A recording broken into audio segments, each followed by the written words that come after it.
Rappelez-vous, juin 2018, début du mandat d'Emmanuel Macron. Le président avait alors trouvé la solution pour le futur de l'agriculture française avec sa séduisante stratégie de la montée en gamme. Partant du postulat que l'agriculture n'était pas compétitive sur les produits alimentaires de tous les jours, le président fraîchement élu était persuadé qu'il fallait réorganiser la production agricole vers des produits dits de qualité. En clair, il voulait appliquer à l'agriculture la stratégie de l'industrie du luxe. Cette montée en gamme impliquait bien entendu d'imposer aux agriculteurs davantage de normes et donc de charges, avec des contraintes supplémentaires afin de distinguer ces produits des autres. C'est notamment pour cette raison que le président avait souhaité interdire le glyphosate, comme il l'expliquait lors de son fameux échange avec David Forge, le très célèbre YouTuber, en février 2018. Pour le président, l'interdiction du glyphosate deviendrait, dans les 10 ans, un avantage compétitif que vous pourrez faire payer. On l'écoute. Si vous vous projetez, vous êtes jeune, si vous vous projetez à 10 ans, dans 10 ans, moi c'est un pari.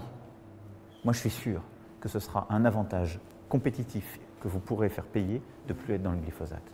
Et vous savez, j'ai vu tout à l'heure, et puis j'avais vu en vidéo un jeune des Pyrénées-Atlantiques qui est dans votre secteur, qui le fait déjà sans glyphosate, qui a tourné, qui a changé les structures. C'est des choses qu'on va valoriser. Et dans la foulée, Emmanuel Macron, toujours très enthousiaste, expliquait comment les consommateurs allaient se ruer vers le bio, symbole même de cette montée en gamme.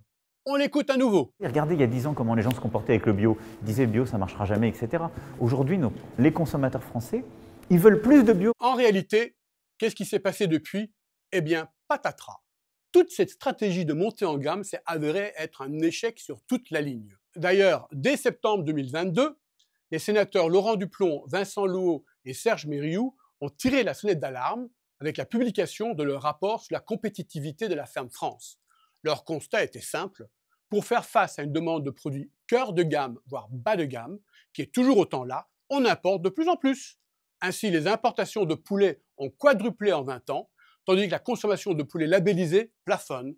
Car dans la vraie vie, si certains Français consomment en effet un bon poulet labellisé et produit en France, en général le dimanche et en famille, le reste du temps, c'est du filet de poulet importé, issu d'élevages plus compétitifs qui se retrouvent dans nos assiettes. Résultat, plus d'un poulet sur deux qui est consommé en France vient de l'étranger. Et le cas de la tomate est encore plus instructif.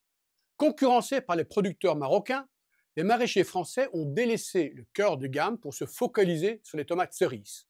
La production française de tomates, qui était 800 000 tonnes en 2016, est passée à 650 000 tonnes en 2020. Bref, elle a été réduite de 20%. Et quitte de la tomate cerise alors? Elle a tout simplement été concurrencée par les leaders du marché que sont les producteurs marocains qui ont eux aussi réorienté une partie de leur production vers ce marché bien plus valorisé. Et aujourd'hui, le Maroc, comme d'ailleurs la Belgique et la Hollande, présentent des offres bien plus compétitives, ce qui est assez normal, puisque la France supporte des coûts de main-d'œuvre qui sont 14 fois supérieurs à ceux pratiqués au Maroc. Ces deux cas illustrent parfaitement ce qui se passe partout dans l'agriculture. Notre balance commerciale agricole est historiquement basse et en plus, comme l'a révélé une note du ministère de l'Agriculture d'avril 2024, la France est globalement déficitaire sur les produits transformés, donc justement ceux à forte valeur ajoutée, sauf il est vrai pour les produits laitiers comme le fromage. Bref, au final, montée en gamme ou pas, les Français ne mangent pas plus de produits français ni de meilleure qualité, bien au contraire. Quant à nos agriculteurs, ils sont toujours submergés de normes sans être mieux rémunérés. On pourrait espérer que ce terrible constat d'échec ramène nos responsables politiques vers davantage de pragmatisme, et pourtant, ils ne cessent de reporter les quelques initiatives parlementaires dont l'objectif est justement de libérer nos agriculteurs de ces trop-pleins de contraintes.